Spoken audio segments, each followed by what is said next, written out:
Yeah, so I wanted to do this video. I have been concentrating on my last couple videos on interracial relationships. I personally am dating a black woman, but I've been making those videos because I feel like it's important to talk about black men not as a monolith, but we come in different packages. Black men are very diverse. Now, I want to talk about the allure of black men and unpacking their appeal to women. So it goes, like I say, beyond just cross cultural dating, or intra cultural dating. So I want to humanize black men for a moment. Can I do that?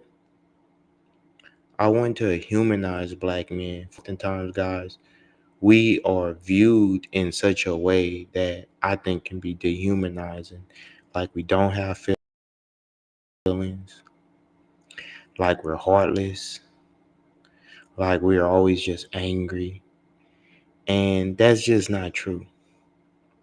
So on this video, I'm going to spread some love to the lovely black women out there. And I've actually had good experiences dating black women. I think that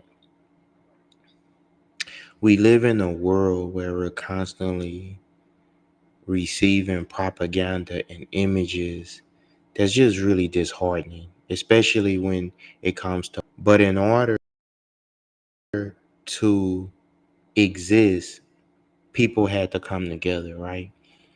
And so I want to get into this topic. Today topic, I am still going to reference Dr. Francis Chris Wesleyan. I might even get into some Neely Fuller Jr. And I am going to slow walk this one. So if you're joining me, thank you. I really appreciate it. And I want to introduce myself. So my name is Brian. I make content dealing with power dynamics, and I plan to be here for a while, guys. Um, it's a generation of people that need someone to drop some good game on them that they could take with them from the future. I remember being young and wishing that I had someone to break down the game to me. And it wasn't until I was maybe about 24, 25 that started finding mentors that could really drop some game on me. And my world got bigger. I traveled overseas for the first time when I was 24. And then from 24 to my late 20s, I traveled extensively um, throughout the United States as well as overseas. And so now I have a reference point to speak on a topic like this. So I think that I could do it justice.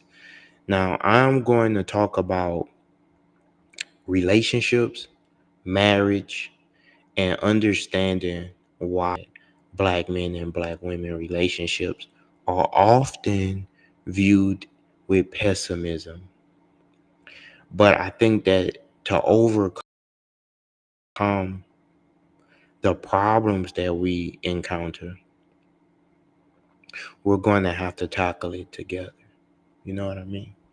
So without further ado, I'm going to share my screen, and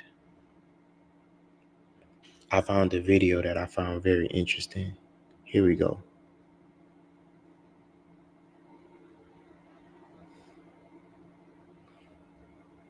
Me, or at least they don't try to talk to me. So either one could be true. This is something that came up with one of my clients, and I want to take that to social media. It's been an experience of mine, and it's been quite interesting. For as long as I can remember, a lot of foreign people, like men, try to talk to me, whether that's African or Indian or Middle Eastern, whatever the case may be, and not my black brothers. And I'd be like, maybe they don't find me attractive. Like, I don't know if I don't have like the conventional look. I don't know. I don't know. But my client was really, I guess, having some thoughts and some feelings about that. And I just wanted to bring it to any other woman who has experienced that. I don't think, I mean, obviously, I find myself attractive. Um, but sometimes it does make you wonder, like, am I not, you know, attractive to them? Or in some cases, like I know a lot in my case, it's not that maybe they don't look at me. I might have men look at me who are African American, but they don't approach me. Hmm. Yeah. So I don't know. Who else has, any of the similar experience? Okay, so we're going to get into this topic. Um, and first of all, I would like to say she is definitely not unattractive. I was looking like, you just look at that, like she's definitely like not unattractive. She has a nice shape. Um, uh, she a profession, and so I don't think that you're unattractive. But this is something that both genders talk about, okay? And I want to talk about how we're in a situation, guys, where relationships like this, right? When you reach a point to where you have someone support you, someone to share your time with, black families. Most black adults, I think for sure once you reach 30 or older, you start to think about how can you get into a relationship. Now, I would talk about the hierarchy of needs, and I'm going to share that because I like to always reference common sense material, but things that may be known to me but may not be familiar to others, right? So, if you're seeing my screen, right? This is the hierarchy of needs. So we have our physiological needs, breathing, food, water, shelter, clothing, sleep. We have our safety needs, safety and security, health, employment, property, family, and sociability. Then we have love and belonging. So a lot of people struggle to get to level 3, love and belonging, and that's friendship, family, intimacy, sense of connection. Then above that, we have self esteem, confidence, achievement, respect of others, the need to be a unique individual. And then the highest level is morality, creativity, acceptance, and basically the desire to be all that you can be, right? And when we see things like this, a relationship, what we're really seeing is that these people have one, they have reached a certain type of security within themselves where they have their most basic needs met, right? Look, she's washing his hair, right? They have a home, a nest, they have a baby, right? And so in order to get to that level, you have to get past level 1 and level 2, right? They have their physiological needs met, and now they have safety and security. You could tell that they feel really safe and secure with one another, you know.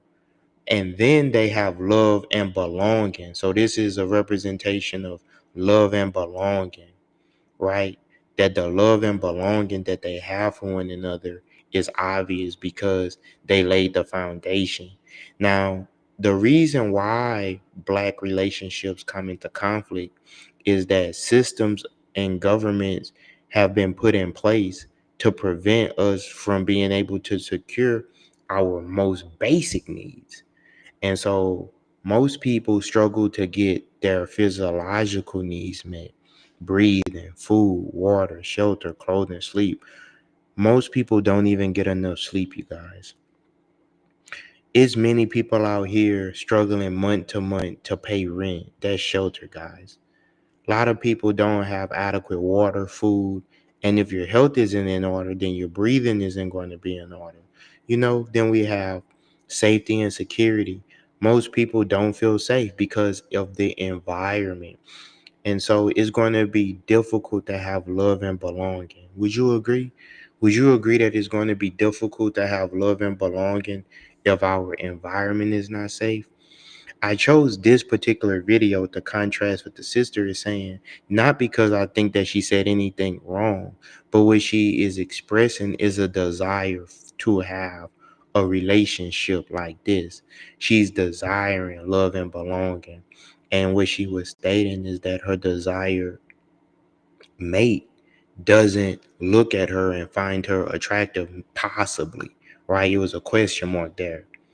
And so validation oftentimes comes from when someone else can validate us by seeing what we see. And I think that is so important for us to see positive images of black couples because image is important. Would you agree? Images are very important, guys. And when we have images that are destructive, it's difficult for us, for our brains to process that and realize that that's not the end all be all. You feel what I'm saying? What do I mean by that? We do see a lot of destructive images. And I'm gonna go back to what the sister said and play what she said because what she said made sense. At least they don't try to talk to me. This is something that came up with one of my clients, and I was like, I want to take that to social media. It's been an experience of mine, and it's been quite interesting. For as long as I can remember, a lot of foreign people, like men, try to talk to me, whether that's African or Indian or Middle Eastern, whatever the case may be, and not my black brothers. And I'd be like, maybe they don't find me attractive. Like, I don't know if I don't have like the conventional look. I don't know. I don't know. But my client was really I guess having some thoughts and some feelings about that, and I just wanted to bring it to any other woman who has experienced that. I don't think, I mean, obviously, I find myself attractive, um, but sometimes it does make you wonder, like, am I not, you know, attractive to them? Or in some cases, like I know a lot in my case, it's not that maybe they don't look at me. I might have men look at me who are African American, but they don't approach me. Mm. Yeah. So I don't know. Who else has, any of the similar experience? Well, for one, sister, I would like to thank you for being vulnerable enough and honest enough to share that. I don't think that you're unattractive. That's for sure. And I know that a lot of us, including me, we want to find out how can we get this, right? How can we get into a position where we can have this, a family? And when we don't know how to get there, because a lot of us don't have blueprints, it can leave us to think that love doesn't exist, love isn't real. It can lead us to develop really pessimistic views towards human interactions. And then we can exist in a system of isolation, narcissism, and even alienation, guys, where we would rather be alone and alienated, meaning that we should desire to be in the group, but we are rejecting the group out of fear of our what? Our safety and security. Number two, a lot of times, guys, we fear safety and security. So this is Maslow's hierarchy of needs. And I think that since we live in a system, and I'm going to show an example of that, since we live in a system where it's difficult for us to get our basic needs met, it's hard to get to love and belonging. Now, some people theorize that relationships between genders will never be what they should be because we are constantly working to get our most basic needs met. Now, I am going to get deeper into this right quick, so stay with me. If it's controversial, relax. We're learning. And when we're learning, sometimes we get introduced to things that make us feel uncomfortable. So that's a warning. I'm about to share something with you that our uh one of my master teachers, Dr. Francis Chris Westland, taught us that I think could be beneficial for us. And stay with me, okay? So I'm going to share my screen and I'm going to get to the next point in this chapter that I'm trying to express to you. Produce this pigment. So the next thing we were taught, if you're black with a whole lot, get back. A little bit less if you're brown, stick around. If you're yellow, you're mellow. And if you're white, no pigment, you're all right.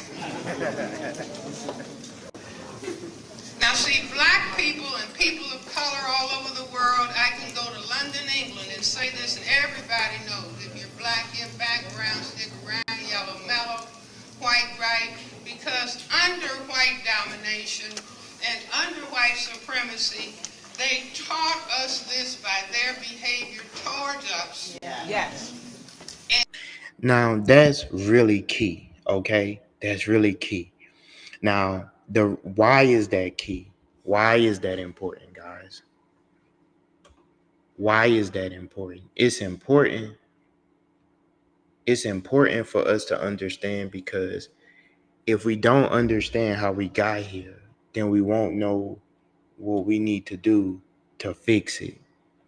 If we don't know how we got here, we won't know what we need to do to fix it. Now, I have a question to pose to my audience if you're watching this video. I'm trying to switch it up a little bit, but my screen is frozen, so bear with me. But you should still be able to hear me. Um, my question would be, is a marriage between the two people, or do you have to go to the government in order for the marriage to be solidified? I repeat, is the marriage between the two people? Do the two individuals make it a marriage? Or is the marriage only solidified when the third party, meaning the government, is involved? Okay, you got your answer? Okay. There's no right or wrong answer to that. In reality, the government is already involved. The third party is already involved, right? And I think that because we have a third party involved in our relationships, all people, this makes the relationship difficult. Um, this make the relationship difficult to prosper and grow, guys.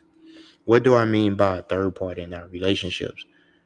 When two people are in a disagreement that's married, they usually, in order to terminate the marriage, where do they go? Who do they go to? They go to what? The government. They go to court. And the third party then does what? It acts as a mediator to what? Distribute power, to redistribute wealth and things of that nature. But when the two people seek justice, or the two people want justice, better jobs, better housing, better accommodations, something put in place that could help the relationship, the two people don't get those things.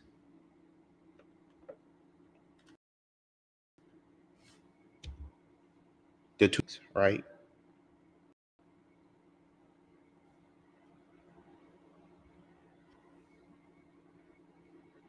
And so is the marriage between the two people, or is the marriage between the two people. And I would say that one of the reasons that we experience such a problem in our relationships is that we're not given the necessary uh, system to support our relationships. Would you agree? I'm going to share my screen again. I'm going to go back to the hierarchy of needs. So I'm kind of doing this in the 1, 2, 3 format, guys. So first we was here. Listen to what this sister said. Experience. Black men aren't typically attracted to me, or at least they don't try to talk to me.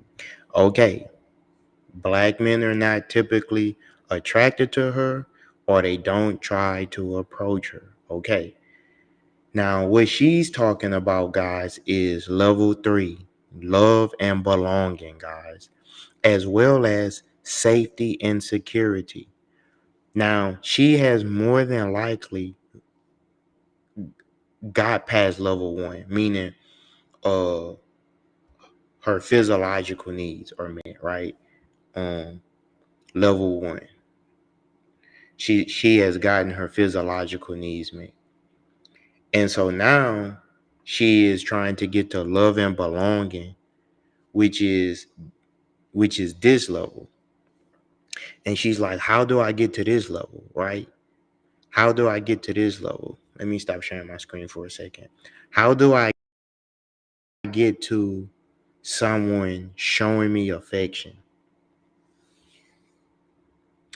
In order to get to this level, guys, we have to do a lot of work. And it's going to be harder for black people to get to this level because we are in a system designed to stop us from getting to this level. This relationship we struggle with, most black people struggle with this. And it's not our fault because we went through so much historically.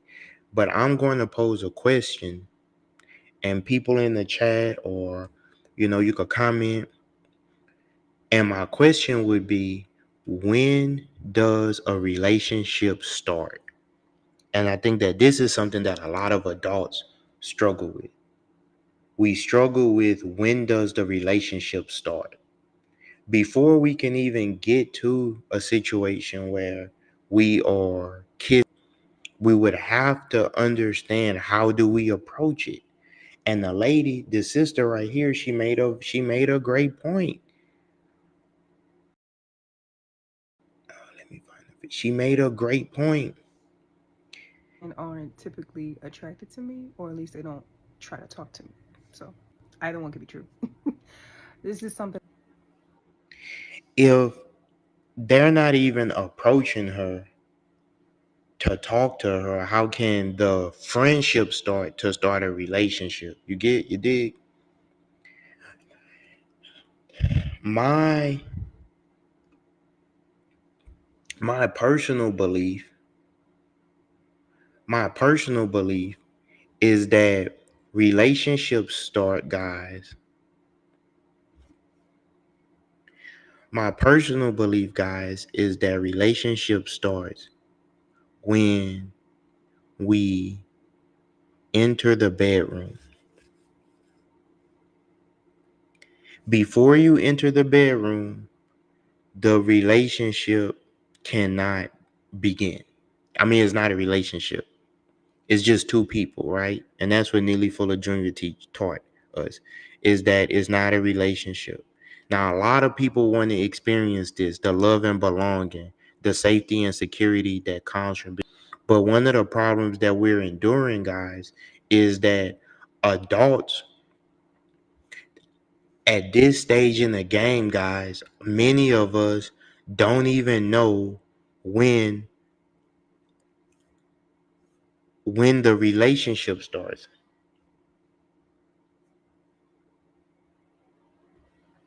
Many of us don't even know when the relationship begins. So many of us are in a situation, guys, where we are entering into relationships with a person, meaning we're going to the bedroom, and then we say, it's not a relationship. If we can't even be honest or have an understanding about when relationships begin, then it's going to be difficult, guys, for us to uh protect the relationship, guys. A lot of times we've been taught that we can sleep with this person, sleep with that person, sleep with this person, sleep with that person, and remain single. And guys, there's nothing casual about sex. Why? Okay, I'm glad you asked. From my experience, right? There's nothing casual about sex because it can create another life, right? And so since it can create another life, there's nothing casual about it. You're dealing with it's an adult action, because then you're going to start dealing with the physiological needs of another human, the safety and security of another human, love and belonging of another human, right? So this lady brought up a really good point on why she was saying that she felt that black men, I Aren't mean, typically attracted to me, or at least they don't try to talk to me. So either one could be true. This is something that came up with one of my clients, and I was like, I want to take that to social media. It's been an experience of mine, and it's been quite interesting. For as long as I can remember, a lot of foreign people, like men, try to talk to me, whether that's African or Indian or Middle Eastern, whatever the case may be, and not my black brothers. And I'd be like, maybe they don't find me attractive. Like, I don't know if I don't have like the conventional look. I don't know. I don't know. But my client was really I guess having some thoughts and some feelings about that, and I just wanted to bring it to any other woman who has experienced that. I don't think, I mean, obviously I find myself attractive, um, but sometimes it does make you wonder, like, am I not, you know, attractive to them? Or in some cases, like I know a lot in my case, it's not that maybe they don't look at me. I might have men look at me who are African American, but they don't approach me. and I'm going to get into that. I'm going to switch bases and get into men not approaching women, right? And I believe that it has a lot to do with the media that's being promoted online. A lot of guys are being told not to. I'm trying to find the videos. A lot of guys are being told by other men, don't approach women, don't approach women, don't approach women. And personally, hold on, because I want to show an example. Personally, guys, approaching women is really a sign of confidence. First of all, you have to be confident. But at the same time, we live in a hostile environment, guys. I hate to say it, but because let me go back to the hierarchy of needs. Love and belonging is, in order to get to safety and security, and then a person would have to feel safe and secure in order for the interaction to work. So if a man is going to approach a woman,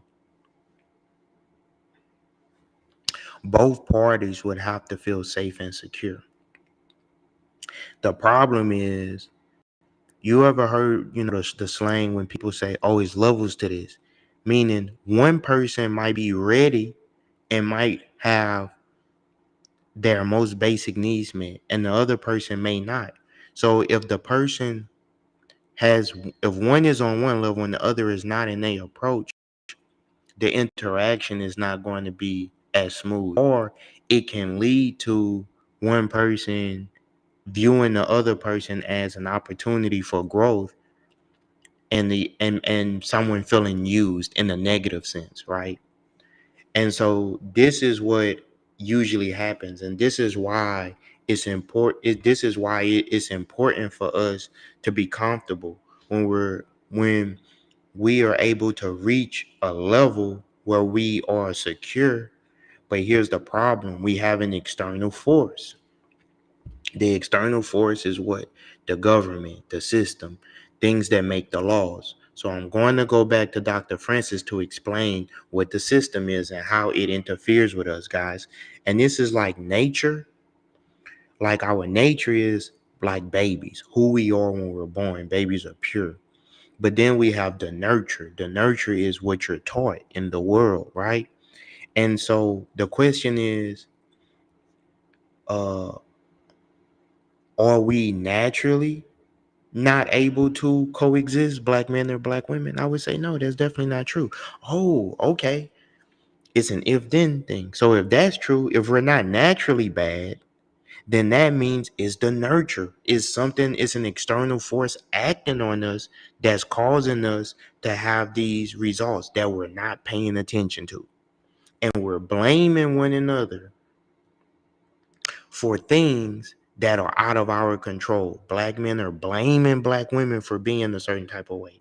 Black women are blaming black men for being a certain type of way. And I believe in accountability, but we have to look at the bigger picture, or else we're not going to get here. All right. So let me go back to the doctor.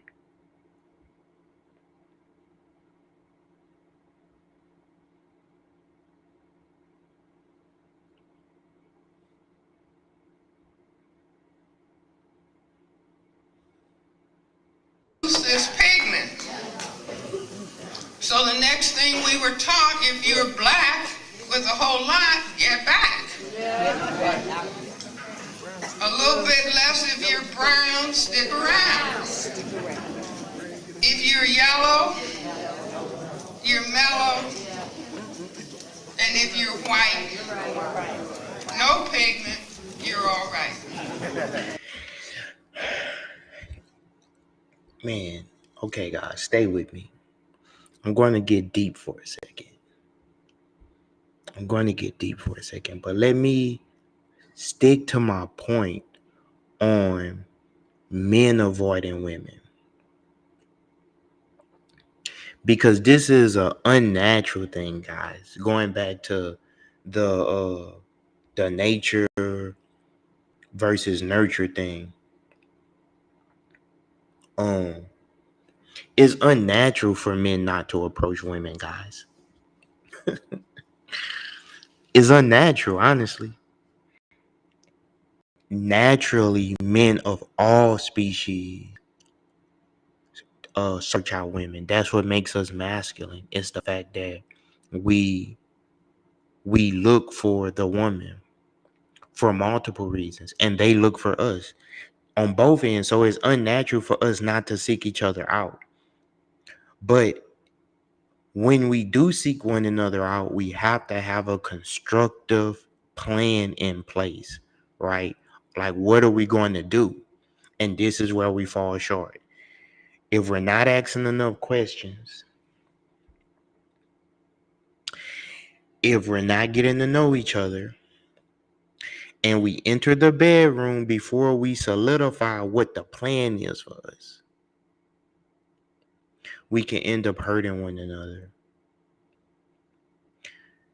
And I'm going to play a clip of some good game that I picked up, and I want to share it with you guys. Can I do that? Let me share this good game with you. And this was so profound,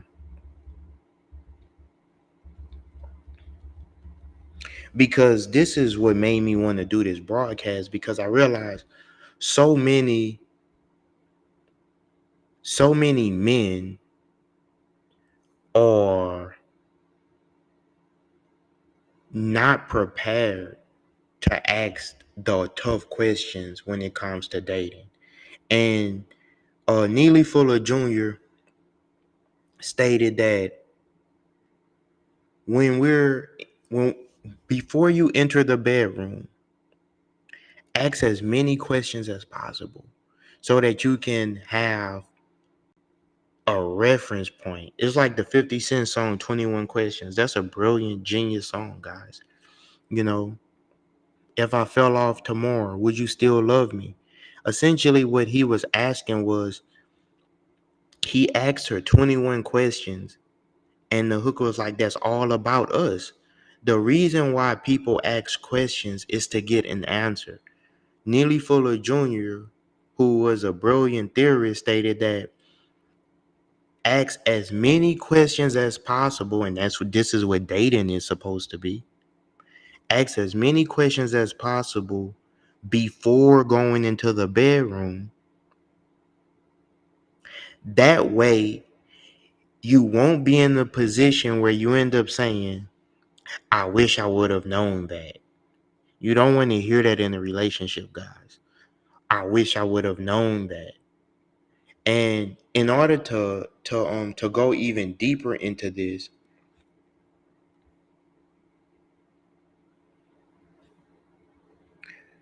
I'm going to give an example of men not What's going on with the men? What's going on? Like, men come up to me all the time. Oh, you're beautiful. I love your hair. You smell good. This, that, whatever the case may be. And that's it. Where is the, hey, I would love to take you out. Hi, could I have your number? After the compliment. Like, oh, guys, you seen what she did there? She asked, where's the question? You hit me with a statement. You're beautiful. Boom, statement. She said, what? What? oh, hi, could I have your number? That's the question. That's the question, right? Can I have your number? But I guess I gotta drop this game because maybe my brothers out there just don't have the game. I'm not trying to say like I'm the smoothest cat, but well, I would say that I fumbled the bag a few times, guys, and maybe I just don't want you to fumble, okay? I want you to have success. Ladies, I want you to have success. I want the best for you. You know what I mean? And so, guys, that's the key. Okay, boom, you hit her with the statement. You asserted your dominance. You asserted your masculinities. And you're also simultaneously you're validating her by telling her that you are attracted to her. That's what they want. They want to be attractive to the right people. But when she's saying men don't chase, what she's saying is, where's the constructive plan? Where's the constructive plan to go to the next level? Which means what? The statement, the question, then the intent. Okay, you're attractive. May I have your number? She might say, what you want my number for? I want your number because potentially I would like to see where you and I can lead and if we can form a relationship. That's really what we get into. You got to be direct and to the point, but in a respectful way. And a lot of guys, they're not even approaching women because they're afraid. And therefore, what happens? Since women are not getting approached, they don't know what to do when men do come at them solid. And stay with me. It's possible for you to be dropping too much game, right? No matter how smooth you are, male or female. Sometimes, you're just not a good match, equally yoked. But I'm gonna go back to the sister because she dropped some. whatever the case may be. And that's it. Where is the, hey, I would love to take you out. Hi, could I have your number?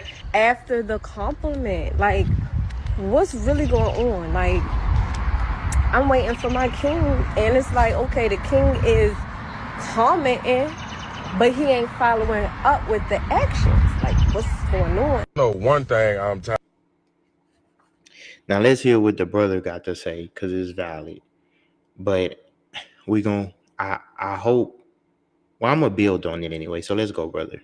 Of it. Seeing bitches say, Men don't chase women no more. Bitch, who want to chase a bill? Now,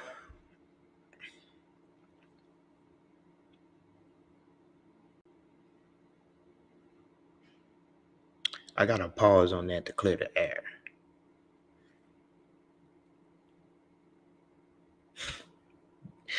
This what I'm saying, guys. What he went to, even though he, used a little bit of profanity, it goes back to safety and security. He's like, if I pursue you, I feel as though it's going to risk my security, my safety and security, health, employment, property, family, and social ability. She's looking for love and belonging, friendship, family, intimacy, sense of connection. They both need both of these guys, but they're at different levels. So he wouldn't be a good match for her because they're not looking for the same thing. You get where I'm going with that? They wouldn't be a good match because they're not looking for the same thing. See, these two people on the screen, they're a good match because they were looking for the same thing. 1 second, I'm about to play a video for you guys.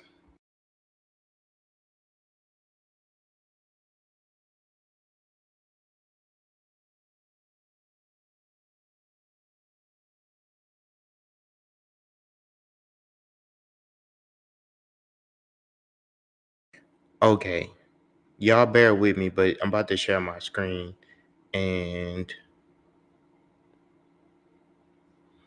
go to Neely Fuller Jr. I hope it sounds okay for you guys, okay? But this is some good game that he was given, okay? Some people make it look like it's happening because they fake it. But you don't want nothing fake. Nothing. It's very unhealthy. So what should we do to compensate? You just Well, the way you start off, you start off talking. And once you start off talking, you ask maybe if before you get to that bedroom. Now you can do a whole lot of things before you get to the bedroom, because before you get to the bedroom, it's not really male-female relations. It's just relations between people. But it becomes male-female only when that first act of sexual intercourse. Okay, he dropped some good game. It only becomes a relationship once the people enter the bedroom. Before then, it's not a relationship. I know so many adults are caught up on this. And for some reason, I don't know how it happened. I'm a victim of it too, guys. We've been taught that sex is a game, that is play, and it is a form of play, right? But we've been taught that we can play with whoever we want and that is no consequences. But the reality is we're finding that it's consequences. Because when it's time to play with the person that you really have feelings for, you really want to be with, it's going to be difficult. It's going to be difficult. So I believe that that black love is a modern battleground because we have to learn how to relearn, right? We have to reinterpret and relearn some of the negative things that we have learned, right? And if we can do that, then I think that we can have healthy relationships. And I believe that is so much negative propaganda out there on us that many of us think that it's difficult to have or it's impossible to have a relationship, guys. Many of us think this, but love and belonging is part of our higher needs, guys. It's important for us to experience that so that we can grow into what we are supposed to be, male and female. Male and female. Now, I would love to hear what you guys have to say on this, because I think that when we are able to see images of ourselves in our true nature, I think that that's a form of therapy. Even seeing this couple, it would be difficult to see this image and not have a good warm vibes, a male, a female, a baby, you know. This is like the holy trinity, right? And millions of dollars are spent to keep this system, because this is a system, right? Male and female together is a system, to keep this system from uniting. And I challenge you guys to think deeper about this. Millions and millions of dollars are spent on on this, and I could get even deeper if you would like to. You know, theoretically speaking, I got a theory that jobs are really put in place to keep people from developing healthy relationships. If you have a job that's interfering with your relationship, which is one of your higher needs, love and belonging.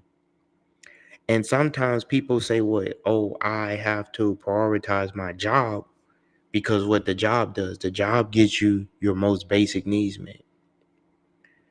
Oh, I have to prioritize my job over a relationship. Men say this, women say this. But the end result is what?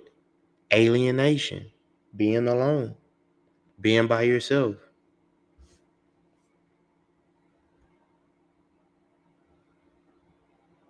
You know, and it's very interesting to see.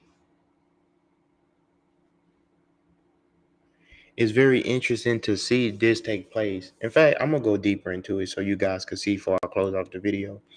But I want to share a few more examples of men not approaching women, and I think it just comes to um I think it just comes to guys not feeling safe, basically. You know what I mean? But I believe that the guys who do approach women, they're going to have more chances at being successful in a relationship. If you don't approach, you're not going to get anything, right? And so many people are like, but if I approach and I put in this effort, my safety and security can be at risk. And what do I mean by that? I'm gonna play this video and I'm gonna I don't think men like women. I don't think that men desire us women anymore, us real women. I don't think that they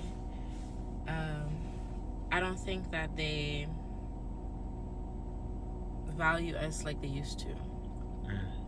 Men aren't really putting out effort. They're not putting out any type of effort like they used to. Taking a girl on a date becomes an issue. Spending money on a woman is an issue. You should have your own money as a woman. Going out to do something fun is an issue.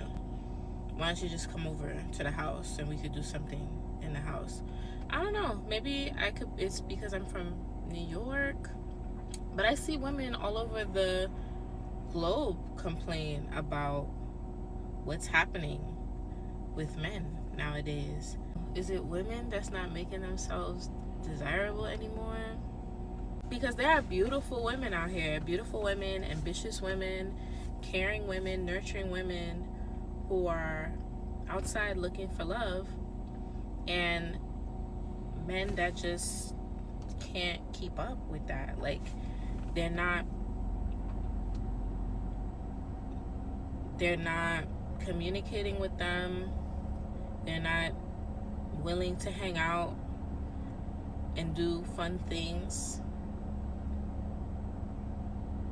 What happens to the fun in life?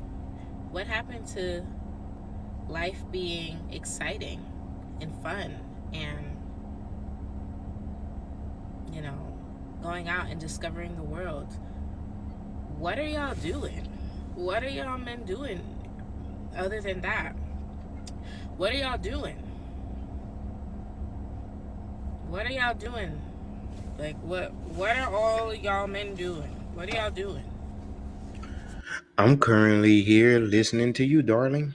Uh, and uh, I'm with you. I get what you're saying. Let me go back to the hierarchy of needs. Okay. She's looking for love and belonging. And she's there at level 2, I would say. Safety and security. Her not getting love and belonging, friendship, family, intimacy, a sense of connection. That's what she's talking about. It's affecting her self-esteem. Okay. And guys go through this too, by the way. It's not a female thing, right? But it's affecting her self-esteem because she not experiencing friendship, family, intimacy, a sense of connection from a man. It's affecting her self-esteem, a sense of achievement, okay, and the need to be a unique individual. The person that we choose help validate us and let us know that we are unique, okay. She wants to get to this, but she's saying guys are not even approaching her, just like the last lady said. Right. Now, a lot of times we hear this talk about the alpha talk, and we been hearing people on the internet saying that a guy who is married, a man who decides to get married or enter into a long-term relationship is a beta male. But it's nothing more beta than, if we're going to use those terms, than not even approaching a woman that you find attractive. This guy who has his woman cutting his hair, right? And he's receiving, let me go back to the hierarchy of needs. He's getting his physiological needs met. She's getting her physiological needs met. They're both getting, it's a yin and a yang, right? And they're both, they are really in this moment, guys, they are experiencing self-actualization. You see that? The smile, the kiss, you know what I'm saying? Now, is it always going to be like this? No. And I think that this is what throws us off, is that we can have really good moments like this, but then when the storm comes, we think, oh, I'm not experiencing this, I'm not getting my dopamine hit, I need someone new. So let me go back into why men are not approaching women. Let me hear what my brother got to say. I don't think men like Oh, women anymore. that's my sister. I hate when they do that. So men are not approaching women, right? But let's go into why for a second. I'm not going to be one of those guys because I don't pander. I just drop game. Okay, I game me information.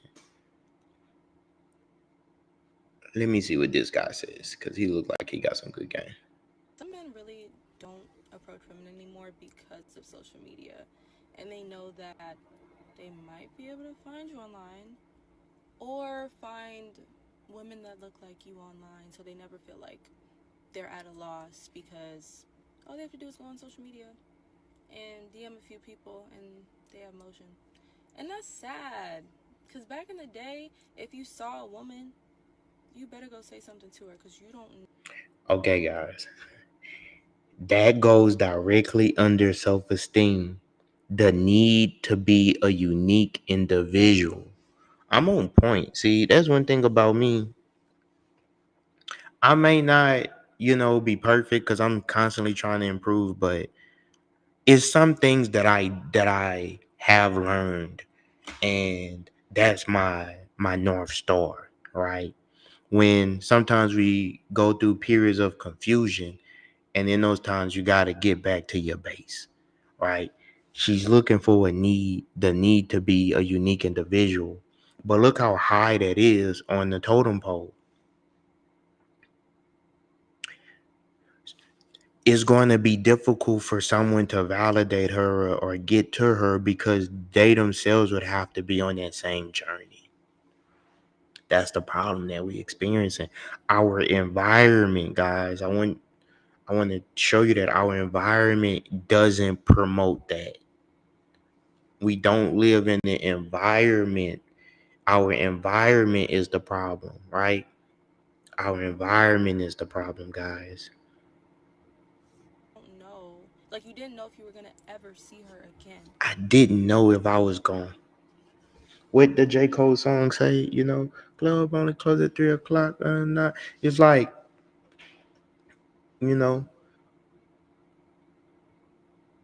you like, where's the sense of urgency, man? We might not even, people really don't even know if they're gonna be here next year, let alone next month. And people playing games about some real stuff, tripping. Now back to my point. Why are people avoiding? It goes back to the hierarchy of needs. A lot of guys, they number two, that safety and security, guys not trying to risk that. I'm gonna be real. And I know ladies are not either. But let's go to this. I'm gonna show you what guys see. Guys see this. Check this. My finances, like the budgeting. You see how I am nitpicking every little thing. I've never been like that. My finances, like the budget. Okay. But why are men not approaching? Why are men not approaching me? Because some women then posted this on their social media. Like the budgeting. You And it goes back to this. And stay with me, because I'm giving it from the man's perspective, but you can flip it. A lot of women don't want to be approached. And I could play videos of that too, because they also fear their safety and security. We living in a hostile environment, but we gotta relax. We gotta breathe through it, because it's a way for us to get to this. We can get here, but you gotta know the route. But guys are seeing this. see how I am nitpicking every little thing. I've never been like that. My finances. Okay. So guys see women talking openly about putting their kid's father on child support. Now, why do I bring that up? Because if you enter the what then not what the when does the relationship start? When does the relationship start? When you enter the bedroom. What happens when we reproduce? We have an offspring. Okay. This goes back to the safety and security, guys. Safety and security. But we have to fulfill safety and security, health, employment, property, family, and social ability in order to get love and belonging. But here's the problem. A lot of times when women have, and it's not a bad thing, guys, this is just nature, the woman's focus shifts from is just her to now it's a third party, meaning the child that she has to also provide for. Now, here's the thing. Under the right environment, all parties will get their needs met. The father, the wife, and the child. But we have been socialized to think, you know what? Once the child is born, the man is only there to pay child support. But then there's other roles and needs that the men's provide, right? Protection, safety, things that doesn't show up on the dollar sign sheet. Now, this lady and her husband, they are a unit, and I could respect that, right? But I want to go back to this is what guys see, right? This is what men see. I don't care if you can do it. Sometimes you gotta humble them and show them who you are. So let's go put this dude on child support. Cause I ain't gonna beg you to be in your kid's life. And I did. It's a Florida Department of Revenue child support program. Our office hours, Monday through Friday, 8 a.m. to 5 p.m. Now, why did I read that? Because this is the external force that I was talking about. You remember when I asked the question, is the relationship between the two people, or is the relationship only a relationship when it's the two people and the third party, meaning the government, right? And this has a big part of why a lot of guys are saying no to marriage, no to long-term relationships, and rebelling, and in fact, not even approaching women. Do I think that that's the answer to the problem? No. I would like to see us get to this. I'm pro this, but we can't even get to this if we don't even understand when the relationship is. Now let me go back to the sister. I damn sure ain't gonna beg you to take care of him.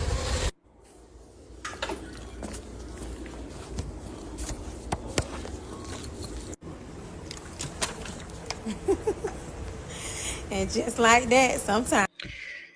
Guys, when men see stuff like this, it's going to make it difficult for the good girls. Good girls, it's going to be really hard for you, and I'm so sorry.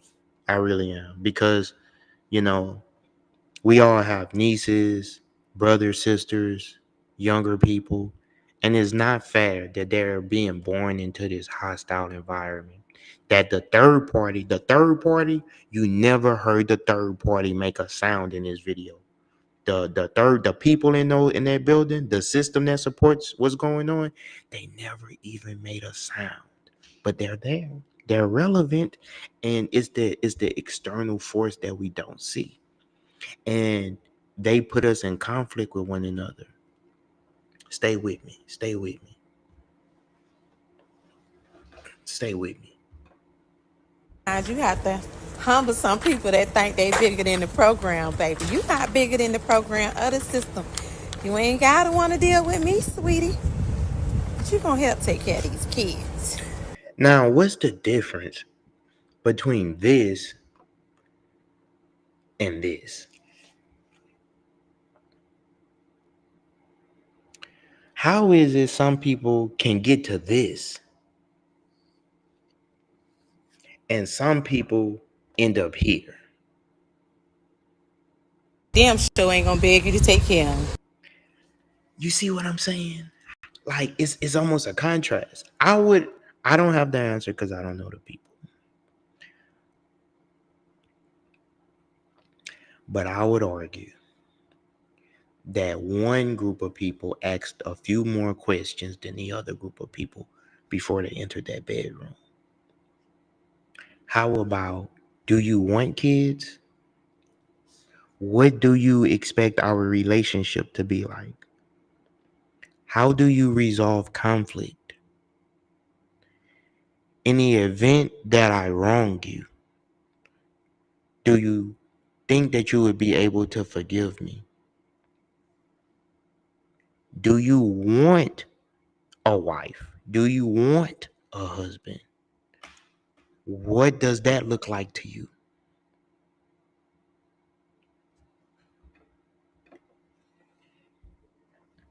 You see what I'm saying? But I'm glad that we are able to talk about this thing right here, safety and security, because that's why guys are not approaching women, really, is that they feel that their security, employment, their wages are going to get garnished. They might lose their property. They're going to lose their family. Being told when you can and can't see your children. And then your sociability, when you go out in public, people judging you. Why? Because we don't, the guy, whoever this guy is, she didn't even say his name, just this dude. We don't even know who this man is. And then check this, I'm not going to even do it to you, sister. Cause I ain't gonna beg you to be in your kid's life. And Her name is Miss Killian, Miss Kelly, and them eight. Sometimes you gotta show a MF they not bigger than the program. And them 8 kids.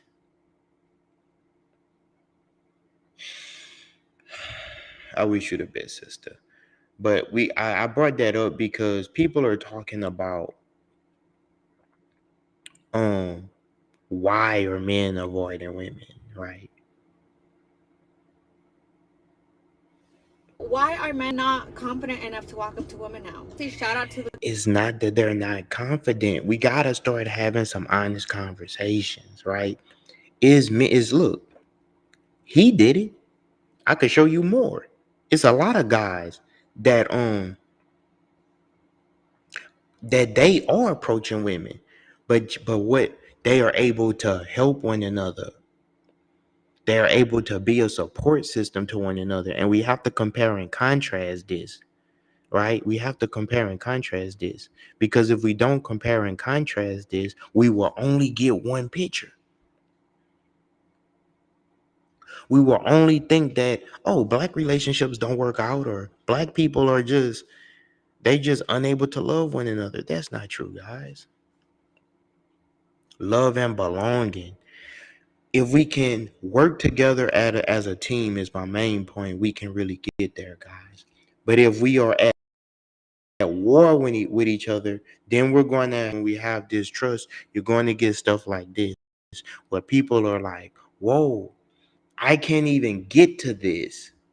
This is not even a reality. Why? Because the men don't trust me enough, because they seen millions of other men who tried, fail. That's what's really going on.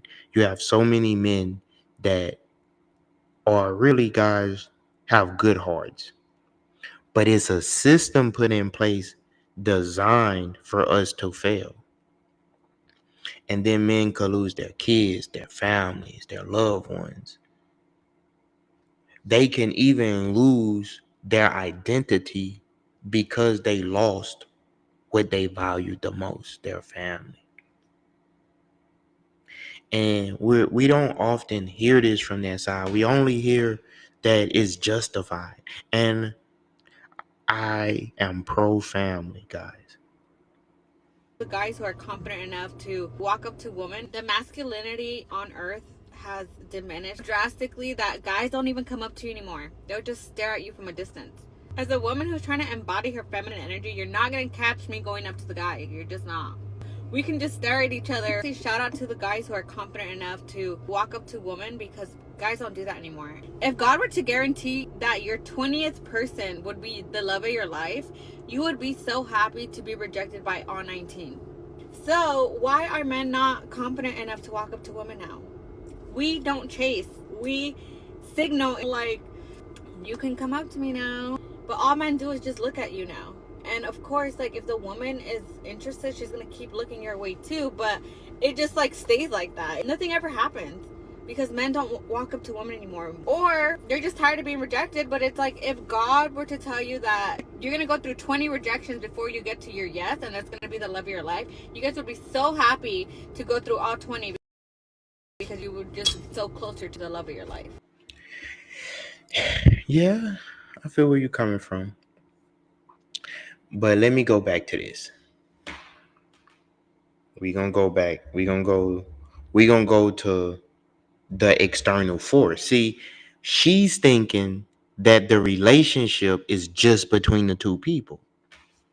The relationship is not just between the two people.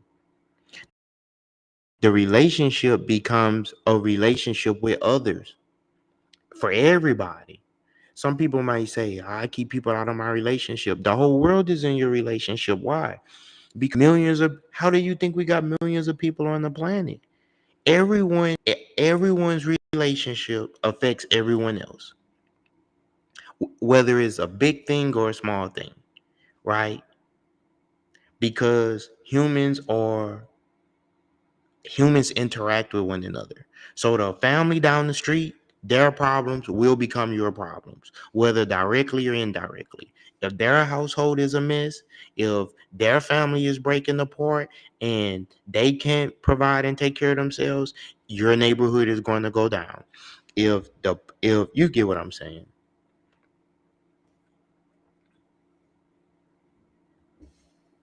So what I'm going to do is tell you what he said because she has a right to know. Really, really does. She's putting money and time in investing in a relationship that is not going to happen.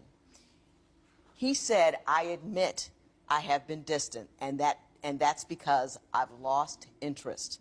5 years ago, I thought her child was mine until she revealed it wasn't. That's a problem. She said, you can't just be in a stagnant relationship, and if it's heading that way, no one will put any effort to repair it. I think that's what's happened with both of us. So I said, whatever. Now I'm good, and I want to move on. It is clear we are both on different paths, and the thrill is gone. When you are just doing it in vain, I don't want to do anything in my life in vain anymore. If that's not a goodbye letter, I don't know what is. I've never heard him say that. Like, Guys,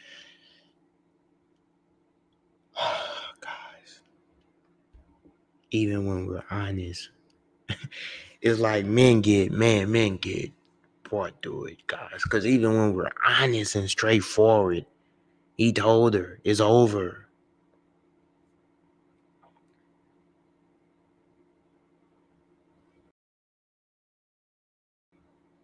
Women always win in family court. Men will never win family law for quite some time now, well over a decade. There is not this trend anymore of women getting everything. You also have to, there are so many same-sex couples now. So, I mean, what's your argument to that? It is not about women getting everything. I have female clients who owe alimony, who owe child support, time sharing because they're not a good parent. It's just not about gender anymore. It really is. Guys, you gotta think about this, guys. We have to do something as a group. I'm speaking on this so we can advocate. I'm not just on the guy's side. Because, I don't have a daughter, but if I had a daughter, I want her to get a fair shake. I want the boys to get a fair shake. I want justice for everyone. But it's so sad, guys, that how are men? Because men are the ones that they say they want to pursue. How are men going to pursue women, guys?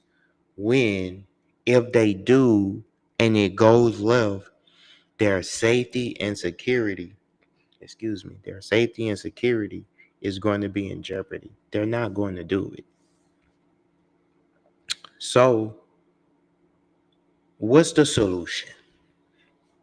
The solution is we have to increase our intelligence.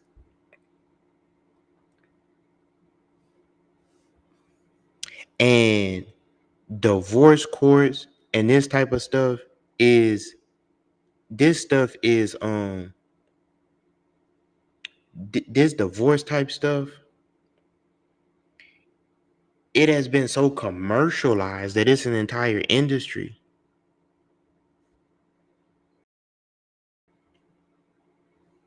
She's poor. She's poor. That's why she's going to lose. She's going to lose because she's poor. And she can't afford a lawyer. And he's going to win because he can afford a lawyer that knows how to put a document into evidence. Was there ever a particular case that you think about that broke your heart? You're going to try to make me cry again, Stephen. This feels unfair. What is the one case? The one case that broke your heart? It was a case that I won that I should have lost. I represented a pimp. That's what he did for a living. He's in prison for a long, long time now. But at the time, he had very brutally abused a woman who he had children with. And the lawyer on the other side of the case, the lawyer who represented his co-parent, his victim, if you will, was very inexperienced. And a judge who was very impatient. The key piece of evidence they had was a photograph of this woman's face after my client had allegedly beat her up quite badly. And getting a photograph into evidence is very easy, but it requires a very specific phrasing. So what you say is, I'd like this to be marked for identification. You mark the photo, and then you hand it to the witness, or you hand it to the court officer who hands it to the witness, and you say, I'm showing you what's been marked as petitioner's 1 for identification. Do you recognize that? Yes. What do you recognize it to be? It's a photograph. Does that photograph fairly and accurately depict your face after he beat you up? Yes. Your Honor, I'd like it put into evidence. That's it. It's easy. For whatever reason, most likely lack of experience, opposing counsel, I guess, didn't know how to get a photograph into evidence. Now, normally in that situation, a judge will be helpful. But this judge was just not in the mood, and opposing counsel said, I'd like this to be marked. And then she said, could you hand it to the witness? And she said, what is that a photo of? So I did my job. I said, objection. She's asking about the contents of a document, not an evidence, which is my job. Judge said, sustained. So she said, okay, I'm sorry. Who took this photo? And she said, I don't know who took it. She says, okay, what is it a photo of? Stood up again, objection. Asking about the contents of a document, not an evidence. And I could see opposing counsel getting flustered because she didn't know the words. And my internal dialogue at that moment was, just say it. Like, just get it right. Just say fairly and accurately depict. Just say it. I remember looking at the judge and thinking, like, you're letting this happen. You're letting this happen. Don't let this happen. Like, she's poor. She's poor. That's why she's gonna lose. Guys, this is what I mean when I'm talking about the external force, the third party, the government being involved, guys. The third party is going to ruin the relationship, guys. Now, the guy that he's describing is a scumbag. He shouldn't have did that. But the third party getting involved don't make it any better, guys. Because look, you feel what I'm saying? So we are in the system that's not designed. That's the same thing that the lawyer is saying. It's like this person is guilty. The system, man, and that's someone's daughter, yo. You know what I mean?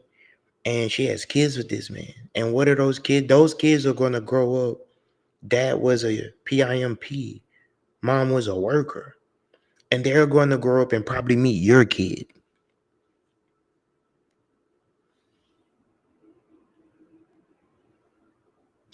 So if you say that it doesn't matter, that relationships and the things that's going on in the world right now doesn't matter, I would have to vehemently disagree with you. It does matter. Even people that you may never know or may never meet, the good and bad things that's going on in their life is going to affect you.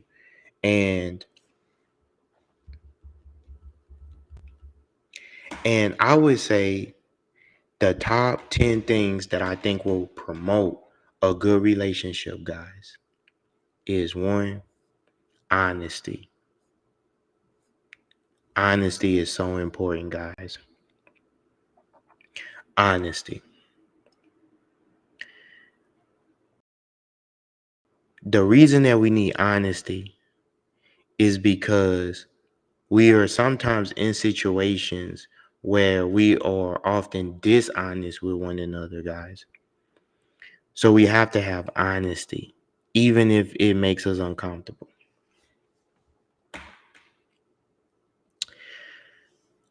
We have to have confidence.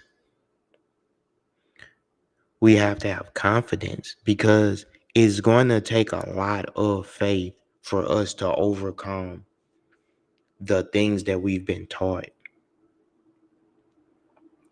The next thing we have to do is we have to understand words and how words are used. We have to understand propaganda. It takes very mature people to be in a relationship. I would even argue that most people are not even mature enough to be in a relationship. Like that's like a relationship, man. That's so heavy. Is not for the weak, okay? Because you're going to involve another human's entire being. And then if you want to be in like a polygamous relationship with multiple people, that's a whole ecosystem you have to manage.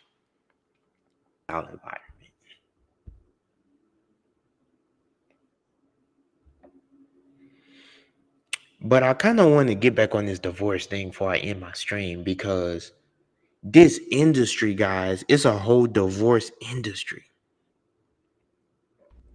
I'm a divorce attorney. Of course, me and my husband don't go to bed mad at each other and carry on petty fights for weeks. I'm a divorce attorney. Of course, I look at my husband's tax documents. I'm a divorce attorney. Of course, I know exactly how much money my husband makes. I'm a divorce attorney. Of course, my name is on the deed. I'm a divorce attorney. Of course, I work my own job and make enough money to take care of myself in the event I need to leave.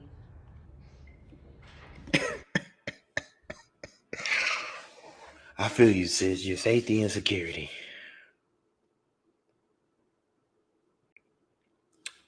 Man, I just think that our environment is like so messed up, and we're trying to normalize the how outrageous our society is. Like we're living in an outrageous society, guys. Like, and uh I know that that's not popular to say, guys, because it's probably not politically correct. But when people celebrate breakups now. I got divorced about a month ago. I was married for 10 years, and I have 2 beautiful daughters.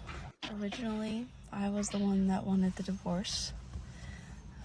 And then about probably 8 months into the separation, I decided that I wanted to stay and try to work on it. Whenever I went back to my then separated husband to see if there was any hope, he said maybe, but really he knew that there wasn't. And it wasn't until about 5 weeks later, after that conversation, that he finally told me, I think we need a divorce. And after that conversation, I just still didn't want it, but I was the one that went and got the lawyer. Because even though it was me originally, I don't want to be with someone who doesn't want to be with me. The divorce went through. Guys, we're living in a culture where the kids are the ones that's going to suffer.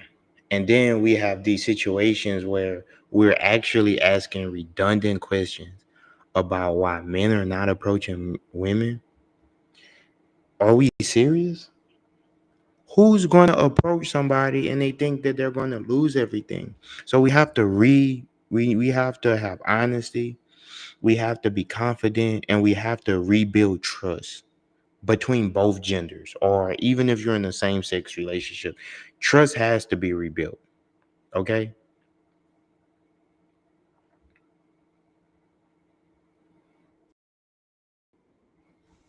Real quick before I go into class, but can someone explain to me why men will see a person out, have multiple opportunities to interact with you, right? I'm not talking about we at a Usher concert and it's thousands of people and you see me across the room. I'm talking about we're in a small intimate setting. We're at a lounge, we're at a bar, we're at a Friendsgiving, whatever the case may be, right? They see you for hours. They don't show any interest. They don't say anything. And then when the night is over, after they've seen you all night, had multiple opportunities to interact with you, they don't. They get on their phone and send you a message. On this one, guys, what I'm going to say is that a lot of a lot of guys' mouthpiece are just not crisp. Their mouthpiece is not developed. And I believe like the internet has played the part in that, where so many people are just used to being nonverbal. Like everything on the internet is so nonverbal, you know what I'm saying? That a lot of guys' mouthpiece is just not crisp. Like they don't know the art of dialogue. I've been on this stream for an hour and 25 minutes. I understand enough about the art of dialogue to keep a conversation going. But when most guys can't do that, why would they even try to talk to you all night? Then, like I say, you have a lot of guys in the situation where, going back to this, I'm not sharing my screen anymore. Going back to safety and security, they are afraid of losing everything. And so I'm gonna play a last bit in my broadcast for the night.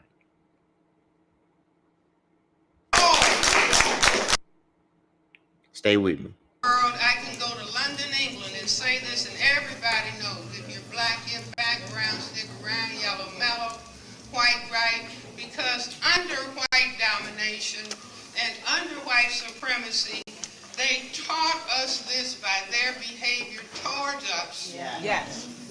And programmed us to behave in that way in relationship to each other. That's right. And to begin to worship the fact that the grandmothers were raped. Are you all with me? Yes. Now, this is not for anybody to feel bad, but all of this instruction is based on maintaining this system of racism, white supremacy.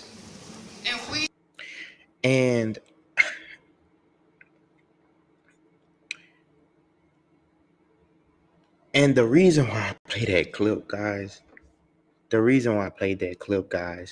is that a lot of times we don't think that what happened in the past has affected us. But we are products, men and women, of what happened in the past. Me too. I'm not any better. I'm in this system too. Okay, so I be seeing nowadays, like, men don't really chase women like they used to. What happened? You know what I'm saying? Men not like they used to be. And it's like, nowadays, a lot of women ain't nothing to chase. Back in our grandma day and back in the day when women were provided for and when women were taken care of, a man actually had to put in a certain kind of work to get certain benefits from women. They had to marry a woman to have a baby with her. They had to marry her to get her in the house cooking and cleaning. Nowadays, women give a man everything for the bare minimum. Like, these men had to go to the strip clubs to see a girl undressed. Nowadays, women just do it for free just because they feel like they can. It's like women need to pick a lane. Like, you cannot be a 304 and a housewife. Y'all be talking about how y'all want to get tricked on and y'all don't care what men think, but then in the same breath, y'all talk about how y'all want to be taken care of and y'all want to be provided for. Like, y'all delusional. Like, y'all part of the problem. Like, men change because women change. Like, y'all not like y'all was back in the day at all. Okay, so But none of us are as we should be. Men are not as good as what we should be. And I would acknowledge that we're not as good as what we should be. You're not as good as what you should be. No one on earth is as good as what they should be. Why? Because we have this system in place that we have to learn how to replace with a system of justice. Or else we won't be able to get into long-term relationships, fulfilling relationships. We won't be able to get into fulfilling relationships. Why? Because so many people, guys, let me show you. Going back to the divorce situation,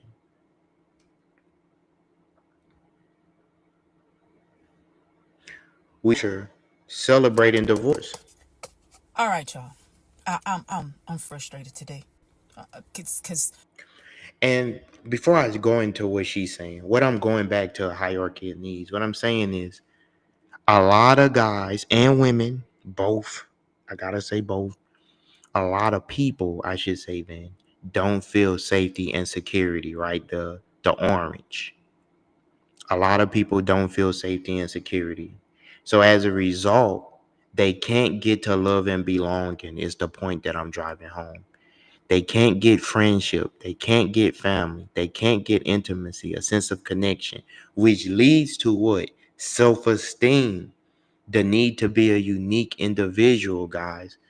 This is key. And you got to complete one level to get to the next level. And a lot of times we're living in a system where the environment doesn't help us.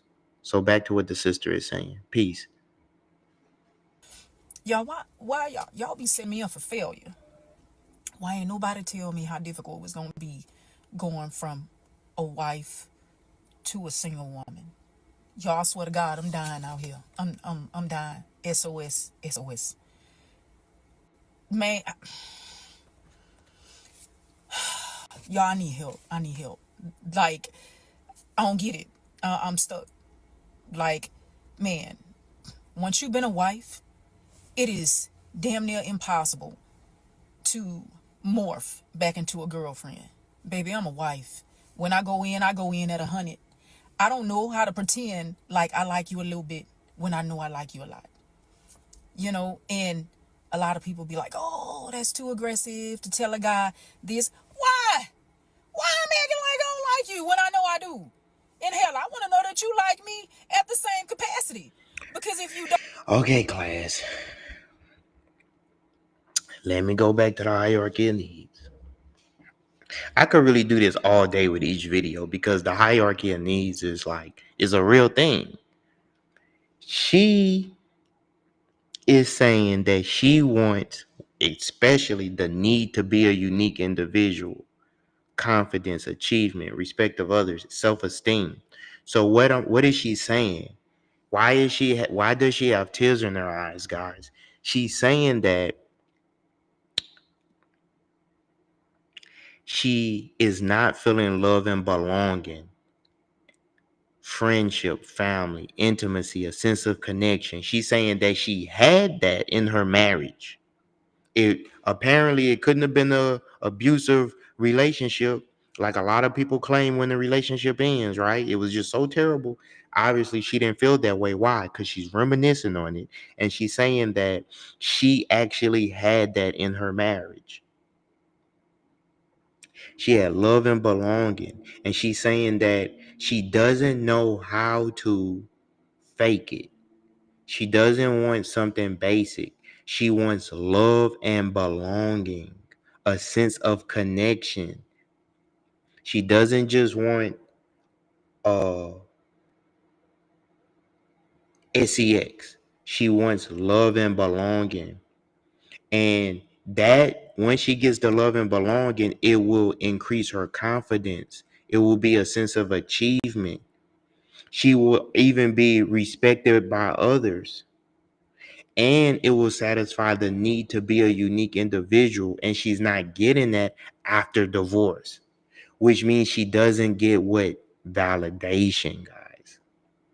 Even if she has her most basic needs met, or even if, well, she has her most basic needs met, but I will argue based on the video, she doesn't even feel safe and secure. Why? Because family is a part of safety. She's been these different men, but she left her family. And men do this too. Men go through this too. So I'm not beating up on the women. Men go through this too. Okay, men do this too. All right. You don't? What we here for? What we doing? We just wasted each other time. Y'all, I'm not that person. I can't pretend like, oh, I only like him a little bit. Or She's a Libra. Oh, I definitely know where she's coming from. It says perfectly imperfect Libra 7. I like Libras. why are we pretending at all? We 3? Like, I'm trying to figure out if you for me and I'm for you. Because if not, Can you please move over? Cause I want him right there, the one that's for me, who gonna be my forever person. And if that ain't you, and you don't want to participate in the process of me finding out if that's you, then you wasting my time. You wasting your time. Y'all can't get it. This ain't working for me. Like, I'm a wife. I ain't supposed to be nobody girlfriend, pretending like I like you and then waiting a little bit to respond back to your messages when I know I want to respond. Okay, back to the hierarchy of needs. She's looking for safety and security, love and belonging, and she's not getting it playing the field. Somebody need to tell people when you leave your person that you didn't spend all of this time you're investing with, you're most likely going to go through this. And nobody is telling this to women. No one is telling this. Men know this because men have to hunt, right? Men hunt to go find who they want. But no one is telling this to, and people are telling women like, yeah, girl, you can just go out here, girl, and you don't need him, and you gonna get somebody new, girl. You know what I'm saying? Or, they might hit you with like a little East Coast accent. Yeah, girl, you gonna get somebody special, girl. And I'm not saying that you won't, but what if the younger women are experiencing this? Imagine what if she was in her 40s. Imagine what they're experiencing. I don't think men like women anymore. This is a younger woman saying she not getting approached. You'll get married, get divorced, and you think people gonna approach you and you're gonna be someone's wife? Listen, guys, we have to understand we don't get that many times to get it right. You don't get a lot of opportunities to get it right. Get it right, especially if you're a woman. Why? Because if you're a heterosexual woman, that is, a man is going to have to marry you. And guys are not just trying to marry these days. So you got an extra added pressure. Honestly, for a man, it's not hard for a man to go get married. Now, is it hard for him to stay married? Probably so. I would say that's equal. But women are experiencing this. I wonder if we as a society have pushed the pendulums now, just like not approaching women. Society told men, you're toxic, you're the problem. You need to be more emotional, you need to be more. I think a lot of guys too do fear women because it's a lot of fly women out there. And so, but I think that we don't even have a chance to meet each other, guys, because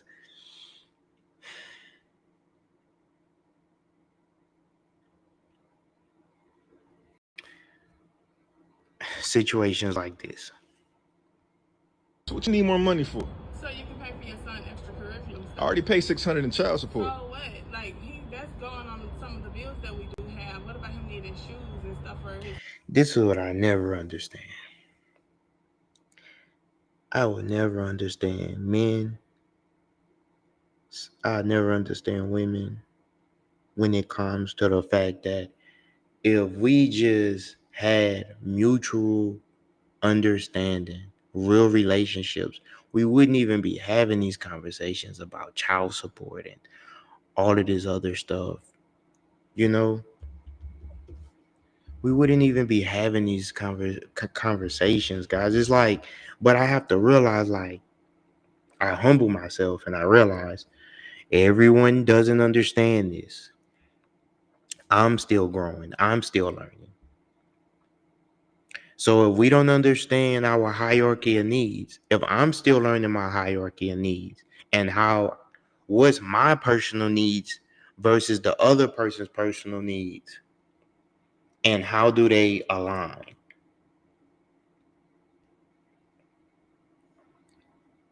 So check this.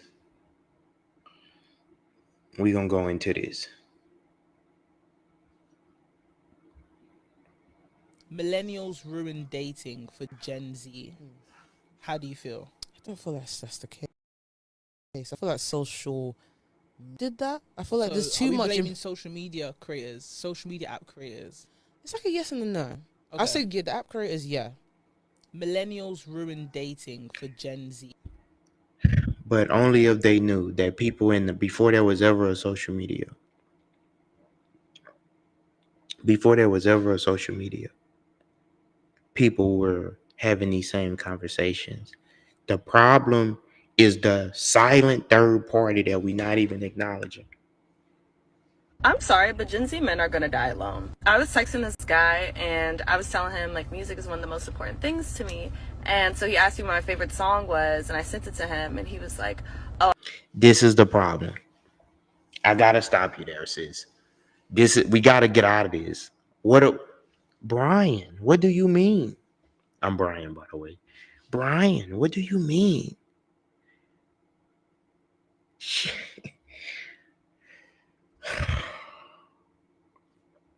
Meet in person, hang out together, develop real vibes.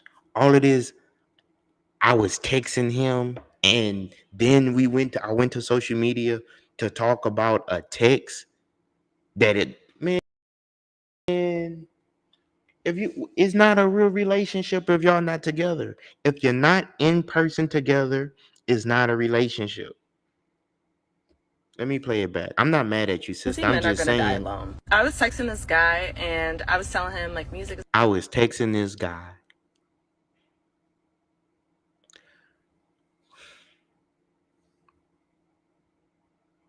Man, why y'all not together? Maybe the conversation would have went different had y'all been actually in the same room. We gotta get past this. I get what the sisters were saying in the last one. These phones is messing up the vibes. Get face to face. Have real interactions. Is one of the most important things to me. And so he asked me what my favorite song was and I sent it to him and he was like, oh, I didn't like it. I could barely get through the first minute. I had to turn it off. Thanks. You're blocked now. The fuck? Like, y'all. Man, how are they going to get into a relationship if they tripping off a text message? If the guy and her would have been together is what I'm saying, and he would have been able to see her facial cues, the interaction between them, things of that nature, then he would have known like, oh, not to say that because the song is special to her.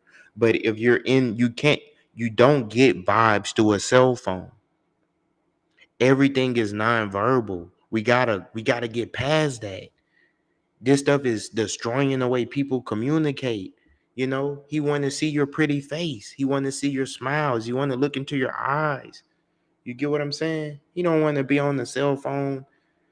I text. Now he's probably wondering why she blocked me. Y'all do not know how to speak to women. Why would you He's not speaking to you. He's texting you. say that? And I know y'all's dads and y'all granddads were some dogs, but they knew how to speak to women. They knew how to talk to them. They were liars. They did know because they were face to face. Body to body. Man.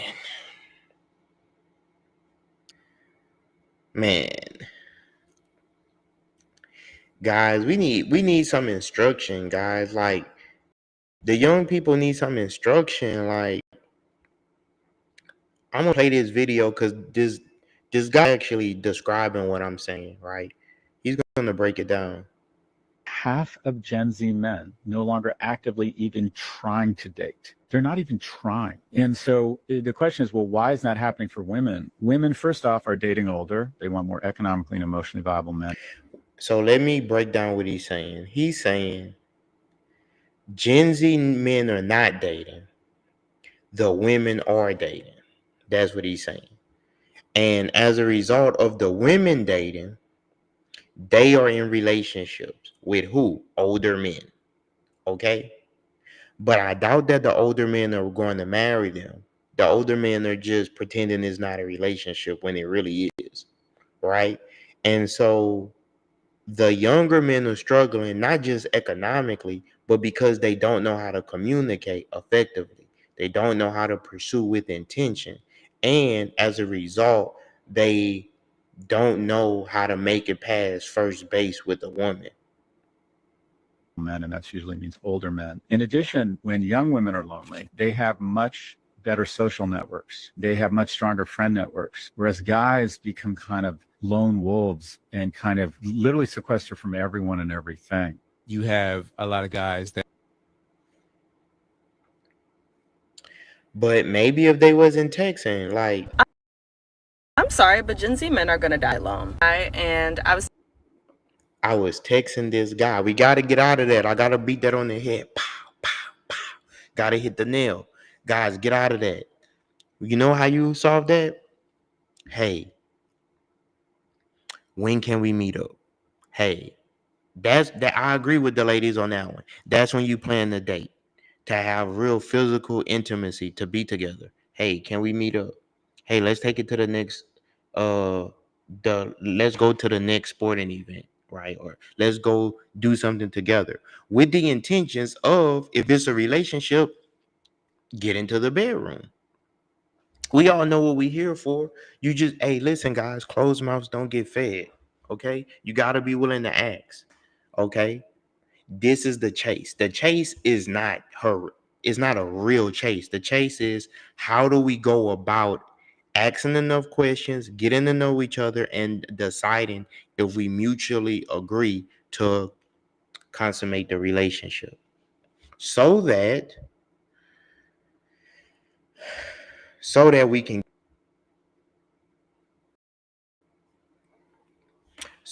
get here, guys.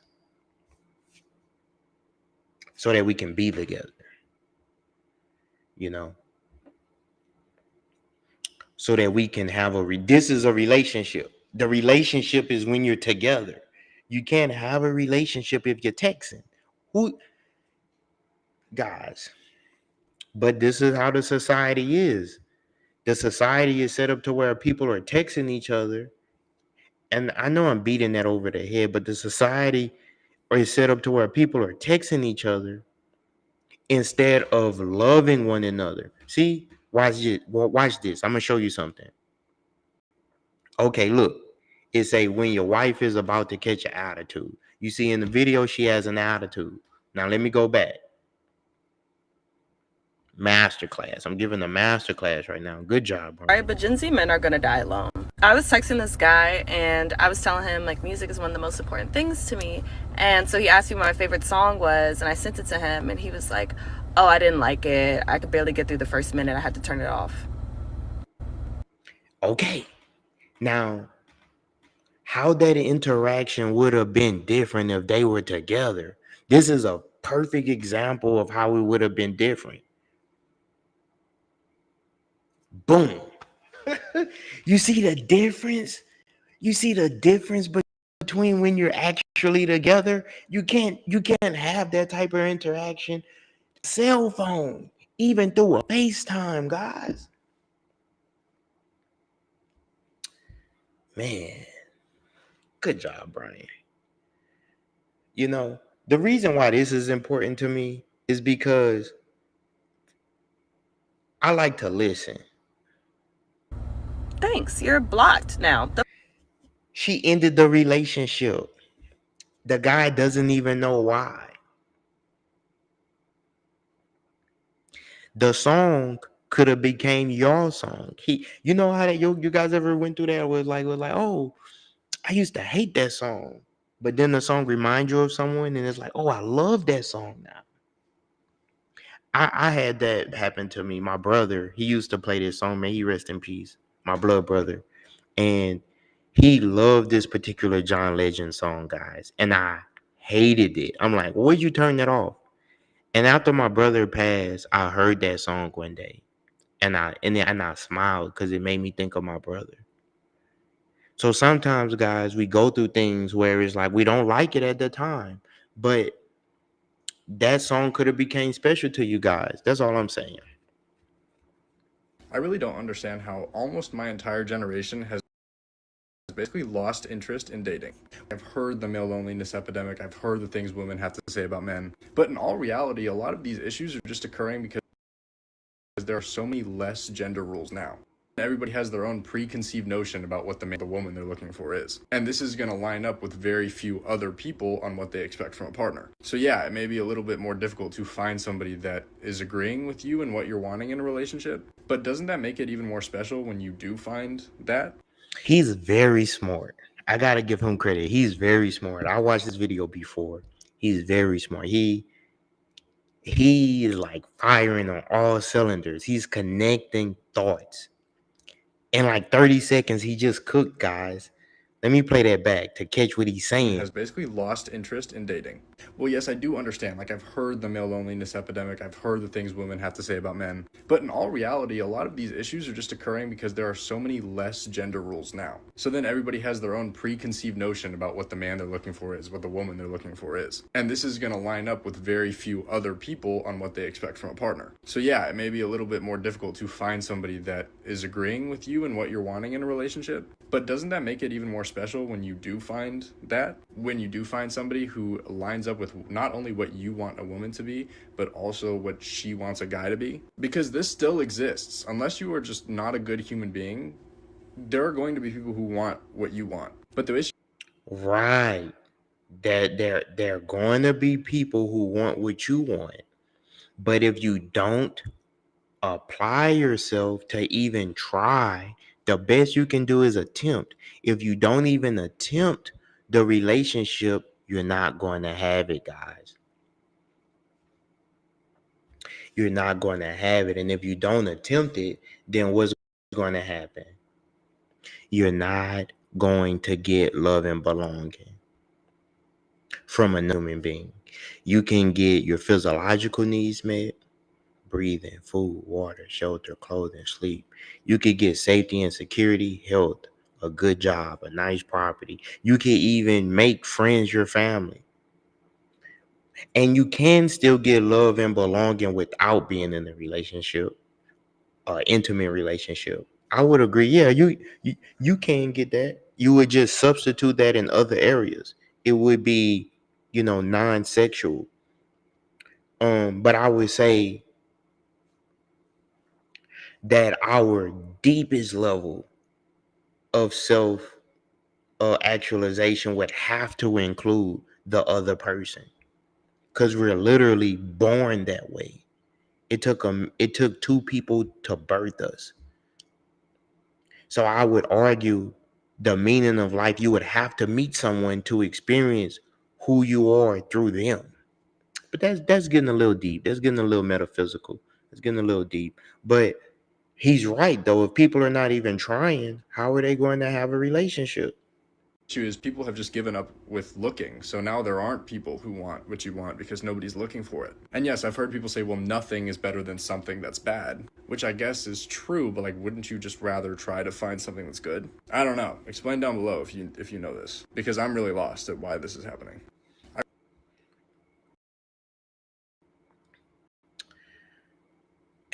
Man, the young people, they really have it bad, guys, because the young people are in situations where we have so much information thrown at us. And then we see people using relationship for financial gain.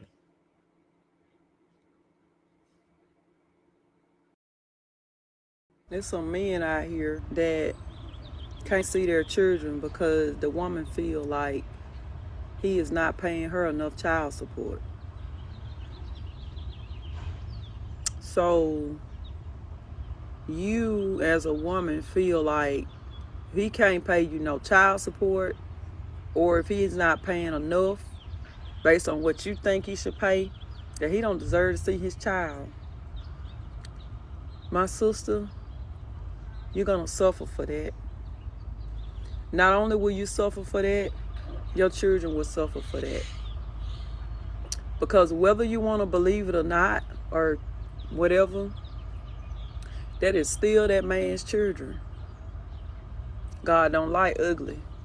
So one of the reasons why y'all can't control y'all sons and y'all can't do nothing with y'all children is because God punishing you for not letting the father be in those children's life. You're a strong black woman. You're an independent black woman. You didn't need no man to help you raise your kids. Now you catching hell. Some of y'all gonna be. Guys, how do we get to this? How do we get to this? You got two roads you could go down, guys. You could go down this road, right? Good morning. Hey y'all. Child support check. You could go down that road, or you could have this road. Which one you gonna choose? Now, I'm sure their relationship is not perfect. Would you rather be down on? Would you want someone where it's mutual? Like, we're gonna go through these problems, but it's mutual? Or would there be at odds with the person that you're with? Come on, man. That's lame. I'm sorry. Call me what you want. Give me a woman that's gonna ride for me, that's gonna be there in my corner, and I'm gonna ride for her. And the reason being is that we can have safety and security together. We can have love and belonging together. Our self-esteem needs will be met together. We can both reach self-actualization together. Guys, you know what self-actualization is? That's when you have the desire to become all that you can be. That's like when the kids say, I'm him. Or, you got the girls say, I'm her. When the kids are actually saying something really profound when they say, I'm him. They saying that I'm self-actualized. I'm him. I'm me. And so I wonder, how can we get to this? Because this is what our future generations need, guys. This is really what they need. They need balance. We need balance. Balance between people, you know? And it's very deep, guys, that we're living in a world where relationships are being demonized, guys. You know, relationships are being demonized. It's like it's cool in our generation in 2025 or whenever you're listening to this. It's cool not to be in a relationship.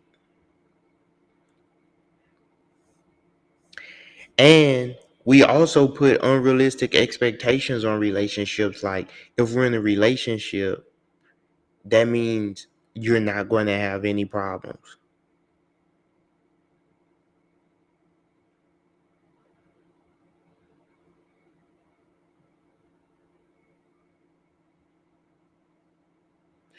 And that's just not true. You know what I'm saying? So, guys, that's been my stream for the night. Thank you for rocking with me. Um, I appreciate it. As always, I wish you the best. I hope that you find you someone special. I hope you reach your full potential. And I hope that you receive justice, guys. And lastly, I would say the allure of black men unpacking their appeal to women is that black men are courageous, strong, intelligent, smart, and loyal. And as a result, I believe that the things that we have gone through historically has helped shape who we are. We had to create our own definition of masculinity in a world that sought to define what masculinity was.